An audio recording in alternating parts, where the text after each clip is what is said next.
De fleste frygter dem. Hajerne. Utallige skrækhistorier har givet dem tilnavnet dræbermaskiner, men i Kattegat-centret ser de anderledes på de frygtindgydende rovdyr, og nu vil de gøre dem tamme. Som i enhver anden skole bliver der ringet ind til timen. I nu knap 3 måneder har klokken dagligt lyttet. Kattegat-centret er nemlig begyndt at træne nogle udvalgte hajer. Så går jeg i gang. Træningen skal være med til at forbedre kontakten med hajerne i det daglige arbejde. Og allerede nu kan trænerne se resultater. Så hvis vi kan træne dem nu til, og det er vi et godt stykke på vej til allerede nu, at vi kan træne dem til at ligge stille og vente sig til at blive rørt ved, at så formoder vi også, at vi på et tidspunkt kan få lov at tage en blodprøve for eksempel, uden at det generer hajen. Som en hund skal lystre fløjten, skal hajerne lære at komme, når klokken lyder.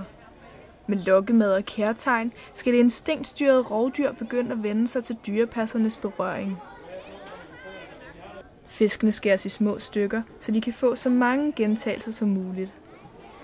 Duften af fiskene i vandet piger hajens sanser, så den kommer op og bliver fodret. Så de bliver født med de instinkter, de skal bruge.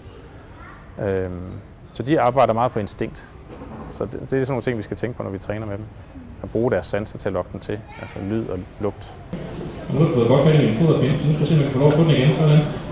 Men træningen skal ikke kun mindske den stress, hajen udsættes for, når den skal have sundhedstjek. Det skal også være med til at ændre på vores opfattelse af hajer. Altså man kan sige meget om Steven Spielbergs Jaws, at det var jo en glimrende film, men den har ikke gjort noget specielt godt for hajerne, fordi folk har jo det indtryk af, at hajer er noget, man skal være bange for. Bakken er tom for i dag. Hajerne har fået den mængde mad, de skulle have, og træningen er slut. I morgen fortsætter arbejdet, og hajerne skal igen stå skoleret. Du kan selv komme med til hajtræningen hver dag kl. 14 i centrets tropiske hajtank.